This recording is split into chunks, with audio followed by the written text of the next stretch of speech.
안녕하십니까. 김대원의 팩트체크입니다. 지난 시간에는요, 6.1 지방선거에서 허위사실 공표로 기소돼 공직선거법 위반 혐의로 1심 재판을 받았던 박홍률 목포시장이 무죄를 받았다는 얘기와 또 검찰이 이 같은 법원 판결에 불복해서 2심 고등법원에 항소를 했다고 전해드렸습니다. 지난 시간에 예고해 드렸었죠.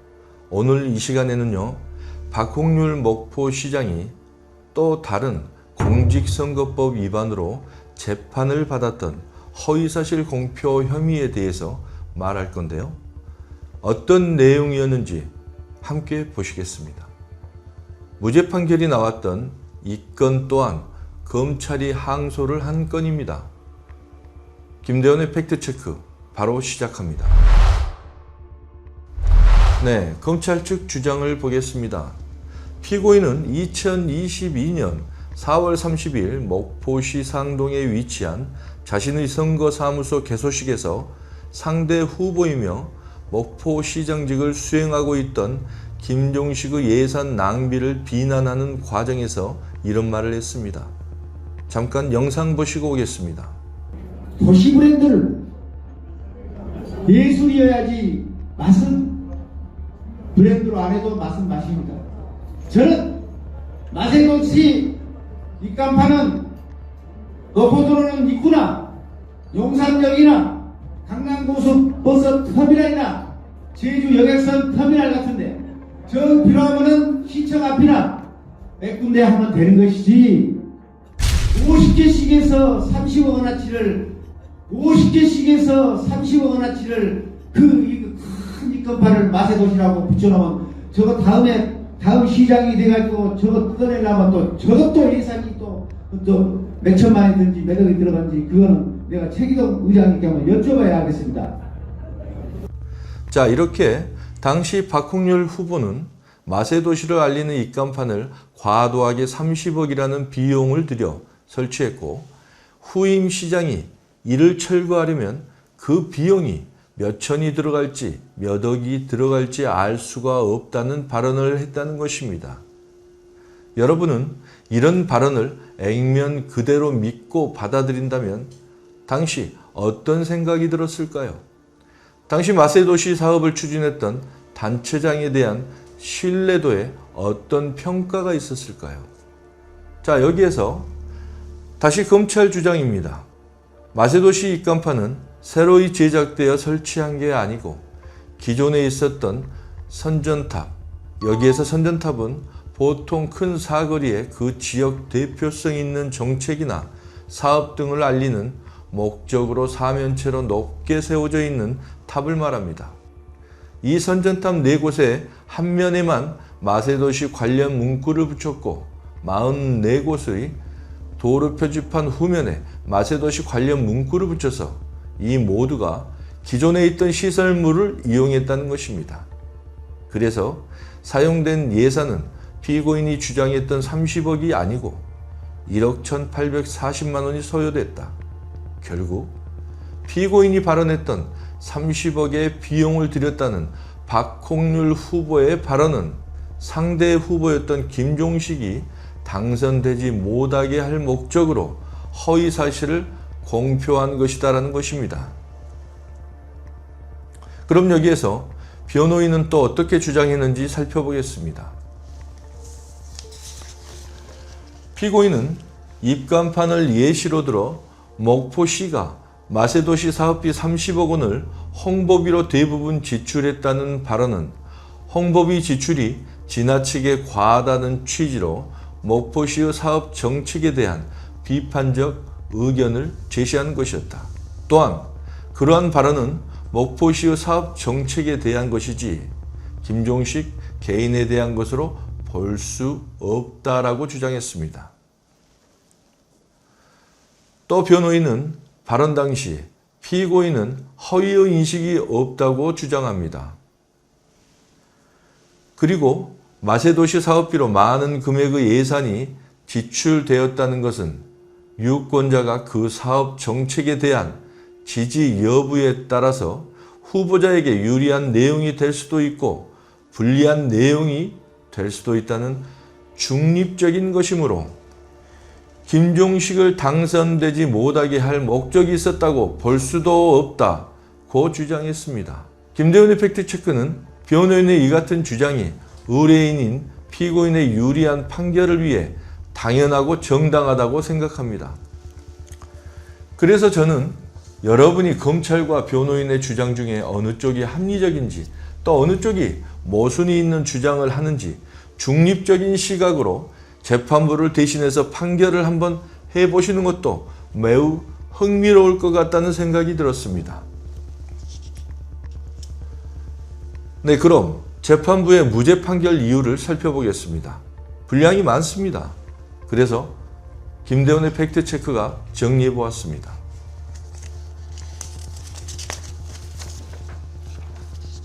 재판부의 무죄 판결 이유로 첫 번째는 피고인이 했던 마세도시 입간판 예산 지출에 관련된 발언은 자신이 맛에서 예술로 정책 변경을 하겠다는 의도로 발언한 것이고 예산에 대한 발언은 부수적인 발언이었다. 또 이 같은 발언은 목포시에 관한 것이지 당시 김종식 시장 개인에 관한 것이라고 볼 수 없다라는 것입니다. 그리고 입간판 홍보 예산이 30억에 이른다고 한 발언은 지출이 과하다는 정책 관련 주장에 불과하다는 결론입니다. 또 지난 시간에 살펴보았던 재판에서 유력한 상대 후보가 누구인지를 특정할 수 없다는 결론과 비슷하게 이 재판에서도 발언 중에 김종식의 성명을 전혀 언급하지 않았다. 그래서 그 발언을 통해 김종식에 관한 사실을 공표했다고 보기 어렵다라는 비슷한 결론이 나왔습니다.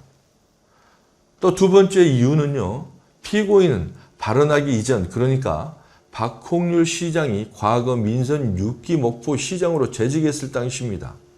그때 알게 된 공무원 이 모 씨에게 전화를 해서 마세도시 사업과 관련해 예산 금액과 사용처를 문의했는데 예산은 20억에서 30억이고 대부분 홍보비로 사용됐다는 답변을 받았다. 그래서 피고인은 구체적인 답변을 토대로 발언했기 때문에 허위라는 점을 인식했다고 보기 어렵다라고 했습니다.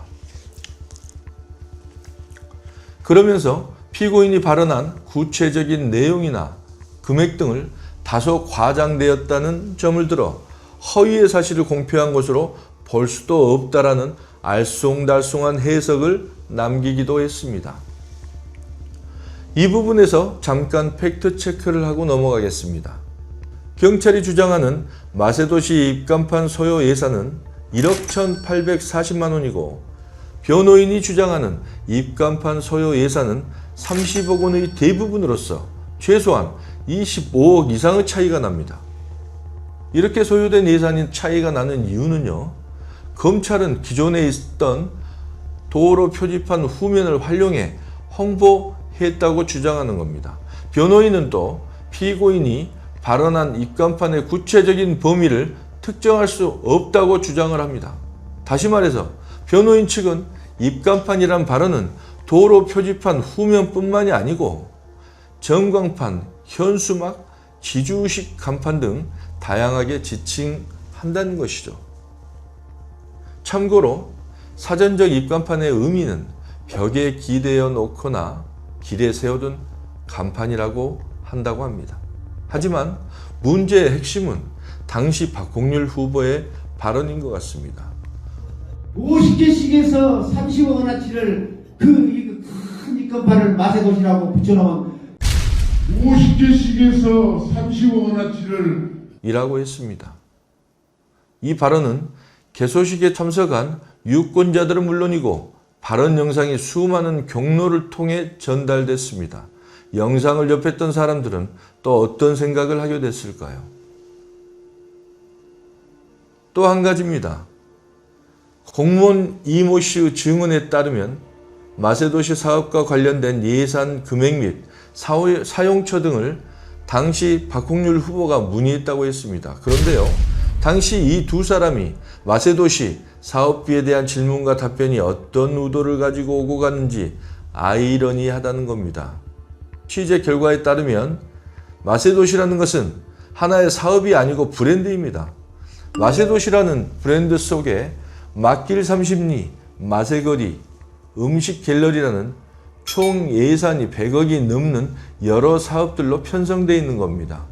그럼 이 두 사람이 서로 질문하고 답변했던 통화 내용은 과연 무엇일까요? 그리고 좀처럼 이해하기 힘든 부분이 한 가지 또 있습니다. 당시 피고인이 주장했던 마세도시 예산 관련해 답변을 해줬다던 공무원 이모 씨에 대한 이야기입니다.